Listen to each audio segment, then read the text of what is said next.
Okay, remember in 8.5 we're skipping the ready, so we're going to go straight to the set. Okay, we're writing functions in translation form, so we're doing the same thing we've been doing.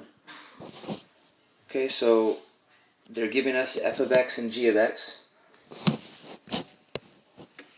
They're giving us f of x and g of x, and they want us to write g of x in translation form.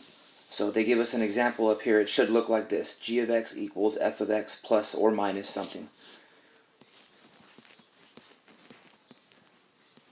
So we need to figure out, we need to figure out how to get basically from f of x to g of x. And so the slopes are the same, so we don't really even worry about that. We're basically trying to figure out how do we get from being up 13 to being down 5. 13 minus 13 would get us down to 0. Another 5 more would get us down to negative 5. So that's a total of 18. We'd have to move from f of x to get to g of x. So that's kind of what you're doing here. How much did you have to move to get from f of x's y-intercept to g of x's y-intercept? It's either going to be up or down something. This one should be up 225. We went from being down 12 to being up 213. So to get from down 12 to up 213, we'd have to move up 225. Okay, so that's how you do those. 7, 8, and 9 are the same way. It's just that instead of being given two equations, now you're given a table, okay, with two columns, one for f, one for g. Remember, we're trying to figure out how we went from f to g. How much did we have to move, either up or down something? So translation form, g of x equals f of x, and then again, to get from here to here, 11 to 26, we'd have to add 15. So that means if you take, in other words, the way you could think about this is, if you take f of x, which in this case, let's look at this one. In this case, f of x is 11.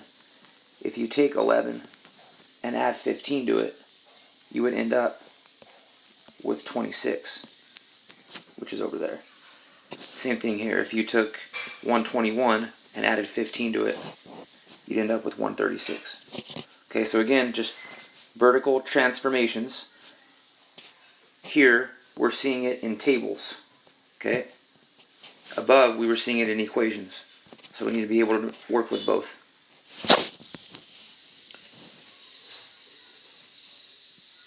Alright, so for the go, we're doing some more vertical translations. Okay, so they're going to tell you to graph a bunch of these and then just determine how they're different. Okay? So if the topic is vertical and horizontal translations, that's probably how they're going to be different. They're going to be translated like vertically or horizontally.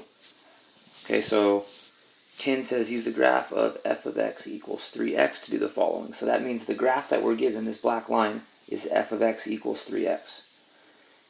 They want us to sketch this graph now. G of x equals 3x minus 2. So that's about the same as f of x, just move down 2. So that means we're going to start from there, move down 2. And then from here, we need to go up 3 over 1.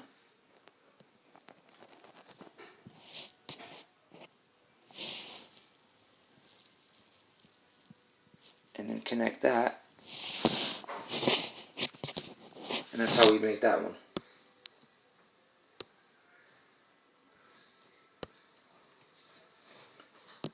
Okay, when you get to B, it might be a good idea to turn this one into this. So this one, again, the 3, just the same as both of these, but this one is moved down even more. It's moved down 4 from that one, moved down 6 from the original one. So C is going to ask you to now describe how they're different and how they're the same. There should be something the same about them. We pointed that out already. And then there should be something different about them. We pointed that out already.